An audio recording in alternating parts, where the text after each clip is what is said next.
Dear students, नमस्कार। BSc part first inorganic chemistry की unit first ionic solids start करते हैं। आयनिक सॉलिड्स, आयनिक ठोस क्या होते हैं ये जानने से पहले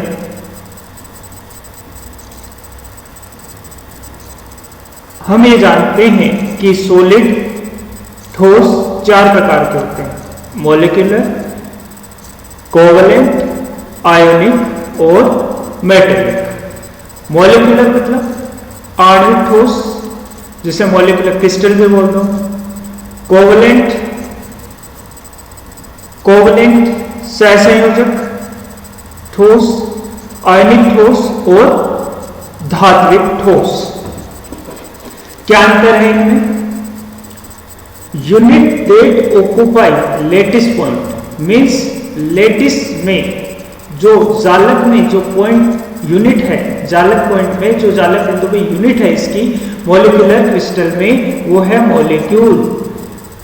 आपका कोवलेंट में सहसंयोजक में एटम है और आयनिक में आपके धन आयन और ऋण आयन है, पॉजिटिव एंड नेगेटिव चार्ज है। और मेटेलिक क्रिस्टल जो आपका धात्विक ठोस है उसमें है positive ion in SC of electron. इसमें हम मानते हैं जैसे धातु है तो धातु क्या करता है, अपना इलेक्ट्रॉन पर्टिकुलर उस मेटल, पूरे मेटल में जो एटम है, जो मेटेलिक कंपाउंड है उसमें जो पूरा का जो एटम्स हैं वो ऐसे मानते हैं कि इलेक्ट्रॉन के पूल में सी में तैरते रहते हैं वो आयन। इस तरह स्ट्रक्चर मानते हैं हम मेटेलिक क्रिस्टल की। नेक्स्ट है बाइंडिंग फोर्स। मॉलिक्यूलर क्रिस्टल में, आणविक ठोस में जो है मॉलिक्यूल्स, यूनिट कौन क्या होगी, इकाई मॉलिक्यूल हो गई, तो मॉलिक्यूल को बांधे रखते हैं van der Waal force, van der Waal force of attraction या फिर डायपोल अट्रैक्शन, द्विध्रुव आकर्षण। इसमें आपके कोवलेंट क्रिस्टल में आपके होते हैं, कोवलेंट में शेयर्ड इलेक्ट्रॉन, कोवलेंट सहसंयोजक बंध कब बनता है, जब दो एटम्स आपस में ओवरलैप हो, अतिव्यापन करें, तब बनता है कोवलेंट बॉन्ड। तो इसमें क्या हुआ है, उस अतिव्यापन में क्या होगा, शेयरिंग ऑफ इलेक्ट्रॉन होगा, शेयरिंग ऑफ इलेक्ट्रॉन होगा। आयनिक में इलेक्ट्रॉन, पॉजिटिव आयन जो है इलेक्ट्रॉन डोनेट करेगा और नेगेटिव आयन इलेक्ट्रॉन लेगा। तो फिर जो आयन बनेगा पॉजिटिव और नेगेटिव, उसमें होगा electrostatic force of attraction. Metallic crystal में क्या होगा, इलेक्ट्रिकल अट्रैक्शन होगा, क्योंकि बिटवीन पॉजिटिव आयन कौन से हो गए, मेटेलिक आयन पॉजिटिव हो गए, और पूल जो सी हो गया वो क्या हो गया, इलेक्ट्रॉन का सी हो गया, तो पॉजिटिव आयन मेटल आयन और इलेक्ट्रॉन के बीच में। फिजिकल प्रॉपर्टी, इनके भौतिक गुण देखते हैं। मॉलिक्यूलर क्रिस्टल जो है आपके सॉफ्ट होते हैं, बहुत सॉफ्ट होते हैं। लो मेल्टिंग पॉइंट होता है इनका, मेल्टिंग पॉइंट जो है वो इतना कम होता है, मेल्टिंग पॉइंट गलनांक कम होता है इनका, ठोस का गलनांक होगा।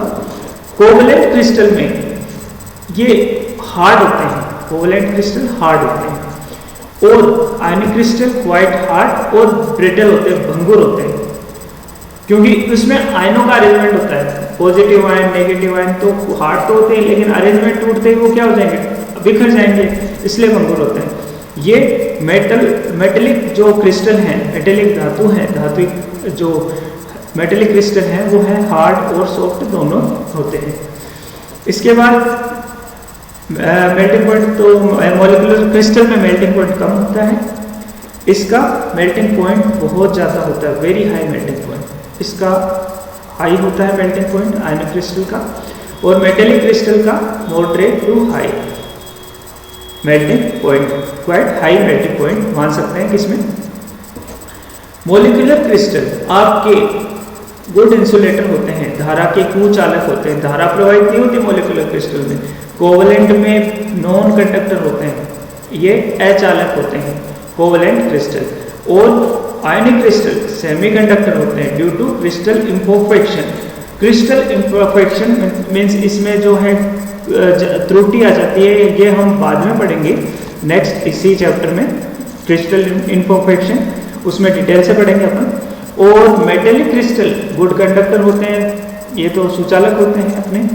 इसके बाद एग्जाम्पल देखते हैं। मॉलिक्यूलर क्रिस्टल का एग्जाम्पल है NH3, H2O और CO2। दिस इज फॉर्म में, सॉलिड फॉर्म में है ये। ठोस CO2 को हम कहेंगे ड्राई आइस, शुष्क बर्फ, ये बर्फ है। इसके बाद है कोवलेंट क्रिस्टल का एग्जाम्पल है डायमंड, हीरा, कार्बोरेंडम, क्वार्ट्ज। आयनिक क्रिस्टल के एग्जाम्पल हैं NaCl, KNO3, Na2SO4। और मेटेलिक क्रिस्टल के एग्जाम्पल है जैसे सोडियम धातु है, सोडियम धातु, कॉपर, मेटल और आयरन। ठीक है, नेक्स्ट है अपना, चलिए शुरू करते हैं अपन आयनिक ठोस, आयनिक सॉलिड। अभी बताया था आपको कि आयनिक सॉलिड में जो एटम्स हैं, वो एटम्स जो हैं आयंस के फॉर्म में हैं, वो किस तरह आपस में जुड़े रहते हैं, कौन से बल के द्वारा, इलेक्ट्रोस्टैटिक फोर्स ऑफ अट्रैक्शन। जैसे Na अपना इलेक्ट्रॉन देगा, Na प्लस हो जाएगा, Cl इलेक्ट्रॉन लेगा Na से, Cl माइनस हो गया इलेक्ट्रॉन। इसके कारण ये पॉजिटिव चार्ज आ गया इस पे, Na प्लस, इस पे नेगेटिव चार्ज आ गया Cl माइनस, जिसके कारण इलेक्ट्रोस्टैटिक फोर्स ऑफ अट्रैक्शन, स्थिर विद्युत आकर्षण बल के कारण आपस में ये बंधे रहते हैं। नेक्स्ट है packing of ion in crystal. Crystal में आयनों की पैकिंग अथवा संकुलन, मीन्स क्रिस्टल में आयन, किसी क्रिस्टल में आयन किस तरह पैक रहते हैं उसे समझते हैं।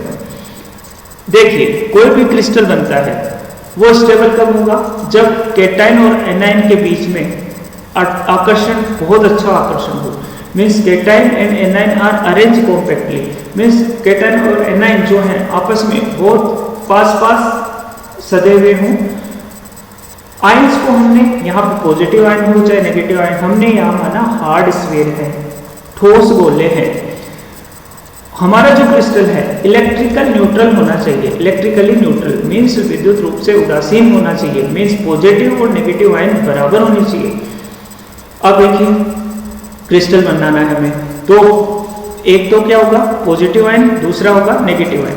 तो इसमें आपको कॉम्पैक्ट पैकिंग करनी है, तो सबसे पहले बड़े आयन कौन है, नेगेटिव आयन। नेगेटिव आयन बड़े क्यों हैं, क्योंकि इसमें नेगेटिव आयन बड़े इसलिए हैं क्योंकि उनके पास नेगेटिव चार्ज है। नेगेटिव चार्ज क्यों है, क्योंकि वो इलेक्ट्रॉन पॉजिटिव आयन से ले लिया उन्होंने, लेने पे उनका जो न्यूक्लियस है, उन जो नेगेटिव चार्ज वाला आयन है उनका न्यूक्लियस है, उस पे इतना कंट्रोल नहीं रहेगा और आयन का साइज बड़ा हो जाएगा। पॉजिटिव आयन छोटा क्यों है, क्योंकि इलेक्ट्रॉन निकल जाने के बाद क्या हो गया, न्यूक्लियस का कंट्रोल बहुत अच्छा हो गया बाहर के जो आउटर ऑर्बिटल के इलेक्ट्रॉन है उन पे, जिससे उसका साइज सिकुड़ गया। तो सबसे पहले हम पैकिंग कैसे करेंगे, सबसे पहले बड़े आयनों को हम पहले जमाएंगे, उसके बाद जो जगह बचेगी वहाँ छोटे आयन फिट करेंगे। जैसे मान लीजिए आपको एक बैग दिया हुआ है, उसमें आपको बड़े बड़े बॉल्स हैं, जैसे बॉल मान लें क्रिकेट की बॉल, और रेत बननी है। तो सबसे पहले आप क्या करोगे, सबसे पहले अगर रेत डाल दो उसमें तो क्रिकेट की बॉल आएगी नहीं, और पहले बॉल भरोगे उसमें और फिर बाद में ऊपर से रेत, तो फिट हो जाएगा दोनों में, मीन्स कॉम्पैक्ट क्रिस्टल बनाना है। तो जहाँ पे ये जो पहले नेगेटिव चार्ज आयन फिट करेंगे, उसके बाद जो होल बचेंगे ना उसमें हम पॉजिटिव आयन फिट करेंगे। नेगेटिव आप देखो स्टेबल क्रिस्टल के लिए क्या है, नेगेटिव के बीच में रिपल्सन तो होगा, लेकिन वो कम रिपल्सन होना चाहिए। इस तरह अरेंज हो क्रिस्टल जिसमें रिपल्सन कम से कम हो। पॉजिटिव और नेगेटिव के बीच में बहुत अच्छा अट्रैक्शन होना चाहिए स्टेबल क्रिस्टल की, ये स्पेशलिस्ट है, विशेषता है। इसके बाद है आपका कोऑर्डिनेशन नंबर, समन्वय संख्या। कोऑर्डिनेशन नंबर क्या होता है, समन्वय संख्या। एक आयन अपने चारों ओर अन्य कितने आयनों से घिरा रहता है, उस संख्या को हम कहेंगे कोऑर्डिनेशन नंबर। जैसे मान लो Na आयन है, Cl 6 Cl आयनों से घिरा हुआ है, एक Na आयन 6 Cl आयनों से घिरा हुआ है, तो उसका कोऑर्डिनेशन नंबर कितना होगा, 6। मान लो एक पॉजिटिव आयन 4 नेगेटिव आयनों से घिरा हुआ है, तो उसका कोऑर्डिनेशन नंबर कितना हुआ, 4। This is the coordination number, समन्वय संख्या। नेक्स्ट है आपका स्क्वायर लैटिस, वर्गीय जालक।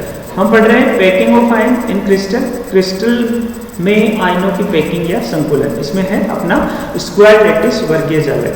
सबसे सिंपल प्रकार का है, इसमें अरेंजमेंट क्या होगा, ये देखिए हमने जो नेगेटिव चार्ज आयन है वो ठोस गोले हैं, हमने इनको अरेंज किया, इस तरह अरेंज किया कि उनमें जो सेंटर को मिलाएंगे ना तो ये बनेगा स्क्वायर। स्क्वायर बना इसलिए हमने इसको कहा वर्ग बना, इसलिए हमने कहा स्क्वायर लैटिस वर्गीय जालक। अब इस तरह हम अरेंज करेंगे तो इसकी वॉल्यूम ऑक्यूपाई मीन्स जगह कितना दे रहा उन्होंने 56%, और खाली जगह ये देखो ये एक्स बना हुआ है, ये खाली जगह है, खाली जगह कितनी रही 44%। अब सेकंड अरेंजमेंट, ये पहली लाइन होगी, इस खाली जगह को क्या कहेंगे होल। सेकंड लाइन में क्या होगा, दूसरे जो गोले हैं जो हार्ड स्फीयर है वो आएंगे इस खाली जगह पर। दिस यहाँ पे एक आ गया, फिर एक आ गया, फिर एक आ गया, फिर एक आ गया, मीन्स जो पहली लेयर में खाली जगह है उस पर आ गया दूसरी लेयर में, दूसरी लेयर के गोले या हार्ड स्फीयर। अब यहाँ पे खाली जगह कौन सी रही, ये वाली, देखिए ये इसको हमने कहा Y hole in second layer. अब देखिए नेक्स्ट है, इसे इस व्यवस्था को हम कहेंगे body centred cubic BCC, body centred cubic system, काय केंद्रित घनीय क्रिस्टल संरचना। ऑक्यूपाइड वॉल्यूम कितना हो गया 68%, अब 68% ऑक्यूपाइड हो गया, 44% 32% इसमें खाली रह गया। पैकिंग कैपेसिटी हम बोलते हैं इसको, ऑक्यूपाइड जो वॉल्यूम है उसको हम बोलते हैं पैकिंग कैपेसिटी, संकुलन क्षमता। कोऑर्डिनेशन नंबर इसका हो गया 8, कोऑर्डिनेशन नंबर समन्वय संख्या, जिसका मतलब है कि एक आयन 8 आयनों से जुड़ा हुआ है अपने चारों ओर। इसका एग्जांपल है CaCl, CsBr और CsI, caesium chloride, caesium bromide, caesium iodide. यहाँ पे क्या है कि लगभग धनायन और ऋणायनों का साइज समान होना चाहिए।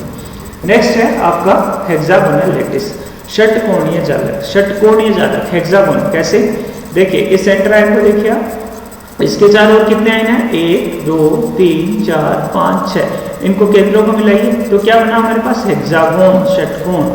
और यहाँ होल कितने रह गए 1 2 3 4 5 और 6 होल रह गए, तो इसलिए हमने इसको कहा हेक्सागोनल लैटिस, षटकोणीय जालक। अब होल का हो या वर्ड्स को, पैकिंग कैपेसिटी इसकी होगी 74%, इसलिए इसको हमने कहा closest packing arrangement. Closest packing arrangement means निबिड़ संकुलित व्यवस्था। अब ये जो खाली जगह है 6 होल रहेगा ना, 1 2 3 4 5 और 6 यहाँ पे। अब देखिए यहाँ पे एक खाली जगह पे क्या आएगा, एक स्फीयर आ जाएगा, एक आयन आ जाएगा, फिर यहाँ आएगा। तो इस तरह देखिए आप, ये नीचे यहाँ एक स्फीयर आ गया, ये नीचे वाली लेयर है, ये स्फीयर आ गया, स्फीयर आ गया और दूसरा स्फीयर आ गया। अब खाली जगह कौन सी रह गई, ये वाली और ये वाली खाली जगह रह गई, मीन्स अल्टरनेट क्रम में। एक जो फर्स्ट लेयर में होल था वो भर गया, फिर छूट गया, फिर भरा, फिर छूटा, फिर भरा, फिर छूटा, तो अल्टरनेट क्रम में ये व्यवस्था हो गई। और इसकी स्टेबिलिटी ज़्यादा है, क्यों है, एक वर्गीय जालक से, स्क्वायर लैटिस से ज़्यादा है स्टेबिलिटी, क्यों है, क्योंकि इसकी पैकिंग कैपेसिटी क्या है, ज़्यादा है, संकुलन क्षमता इसकी ज़्यादा है 74% और उसकी कम है। On the basis of third layer, तीसरी लेयर, अब फर्स्ट लेयर होगी ये, सेकंड लेयर होगी ये, तीसरी लेयर किस तरह व्यवस्थित हो उसके आधार पे हेक्सागोनल लैटिस हो गए दो तरह के दोबारा। हेक्सागोनल लैटिस आर 2 टाइप्स, पहला है हेक्सागोनल क्लोजेस्ट पैकिंग HCP, षटकोणीय निबिड़ संकुलन, इसे हम कहेंगे षटकोणीय निबिड़ संकुलन। देखिए ये सेंटर एटम है, इसके चारों ओर 6 एटम आ गए, ठीक है। अब 6 होल हो गए ना, 1 2 3 4 5 6 होल हो गए। अब इसमें इस होल में ये आपका जो सेकंड लेयर है, फर्स्ट लेयर सेकंड लेयर में ये फिट हो गया, अल्टरनेट ये फिट हो गया, यहाँ पे फिर एक फिट हो गया, 3 फिट हो गए।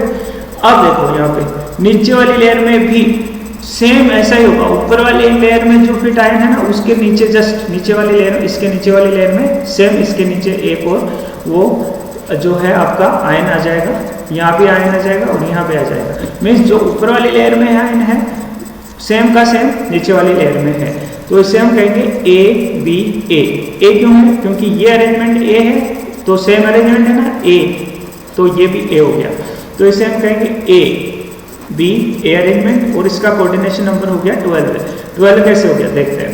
6 तो ये हो गए 6 7 8 9 10 11 12, एक आयन 12 आयनों से घिरा रहता है। नेक्स्ट है फेस सेंटर्ड क्यूबिक पैकिंग, इसी का second face centred cubic packing, जिसे कहते हैं फलक केंद्रित घन संकुलन। इसका दूसरा नाम है क्लोज ट्यूब पैकिंग, CCP, निबिड़ घन संकुलन। निबिड़ घन संकुलन का क्या मतलब है? फर्स्ट लेयर हो गई, एक आयन है, अन्य 6 आयनों से घिरा रहेगा। अब देखो इस लेयर में देखो ये जो 6 होल है ना इसमें, तो पहला अल्टरनेट क्रम में फर्स्ट, थर्ड और 6th, 5th, फर्स्ट, थर्ड और 5th, ये ऊपर लेयर आ गई, इसमें भर गई। तीसरी लेयर इसके अपोजिट होगी, जो यहाँ ये छूट गया था ना होल, उसके नीचे आएगा ये आयन, उसके जस्ट इसको ढकेगा। यहाँ देखिए, यहाँ देखिए फर्स्ट, इसको मान लो 1 माना, 1 2 3 4 5, तो 1 3 5 भरे, तो यहाँ नीचे वाले में कौन सा भरेंगे? 2 4 6, 2 4 6 भरेंगे। तो ये वाली जो है ए लेयर है, ये बी लेयर मान ली, तो ये सेम नहीं है ए और सी, इसलिए हमने इसको अरेंजमेंट को कहा ABC। इसकी कोऑर्डिनेशन नंबर भी 12 है। The hole formed by, next है the hole formed by anion. अब एनाइन फिट हो गए। एनाइन फिट होने के बाद छोटे केटाइन छोटे होते हैं, अब केटाइन फिट होंगे। The hole formed by anion and occupation of hole by cation. अब स्टेबल क्रिस्टल बनने के लिए एनाइन ही थोड़ी रहेंगे, उसमें केटाइन भी आएंगे। केटाइन कैसे आएंगे? कौन कौन से होल बनेंगे? देखिए मान लीजिए 3 एनाइन आपस में जुड़े, तो क्या बना? ट्राइगोनल होल, त्रिकोणीय छिद्र। 4 केटाइन, 3 नीचे हैं, सॉरी 3 एनाइन नीचे हैं और एक ऊपर है, तो जो होल छिद्र बना उसे हम कहेंगे टेट्राहेड्रल होल, चतुष्फलकीय छिद्र। फिर है अपना ऑक्टाहेड्रल होल। ऑक्टाहेड्रल होल में क्या है? देखिए ये ए लेयर है, ए में 1 2 और ये तीसरा 3 एनाइन है। उसके बाद ऊपर वाली लेयर में भी 3 है, लेकिन वो क्या है? इस तरह व्यवस्थित है, 1 ये 2 और 3, इस तरह अल्टरनेट क्रम में व्यवस्थित है। तो यहाँ जो होल बनेगा उसे हम कहेंगे ऑक्टाहेड्रल होल।